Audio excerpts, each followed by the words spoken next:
ಮುಸುಗುಪ್ಪಿಯಲ್ಲಿ ಜರುಗಿದ ಪ್ರವಾಹ ಪರಿಹಾರ ಸೇವಾ ಕಾರ್ಯಕ್ರಮ.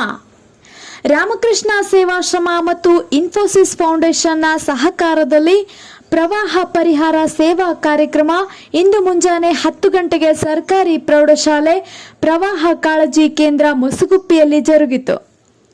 ಈ ಕಾರ್ಯಕ್ರಮದ ಪಾವನ ಸಾನ್ನಿಧ್ಯವನ್ನ ಜಪಾನಂದಜಿ ಮಹಾರಾಜ್ ರಾಮಕೃಷ್ಣ ಸೇವಾಶ್ರಮ ಪಾವಗಡ ಇವರು ವಹಿಸಿದ್ದರು. ಈ ಕಾರ್ಯಕ್ರಮಕ್ಕೆ ಸನ್ಮಾನ್ಯ ಶ್ರೀ ಬಾಲಚಂದ್ರ ಜಾರಕಿಹೊಳಿ, ಶಾಸಕರು ಅರಭಾವಿ, ಸರ್ವೋತ್ತಮ್ ಜಾರಕಿಹೊಳಿ, ಯುವ ಮುಖಂಡರು, ಶ್ರೀ ಮಹಾದೇವ್ ಸನ್ಮುರೆ, ತಹಸೀಲ್ದಾರರು ಮೂಡಲ್ಗಿ, ಗ್ರಾಮದ ಪಿಡಿಒ, ವಿಎಒ ಮತ್ತು ಕಾಳಜಿ ಕೇಂದ್ರದ ನ್ಯೂಡಲ್ ಅಧಿಕಾರಿಗಳು, ಗ್ರಾಮದ ಮುಖಂಡರು ಉಪಸ್ಥಿತರಿದ್ದರು. ವರದಿ Mallappa Goudar, RLJ news 24x7.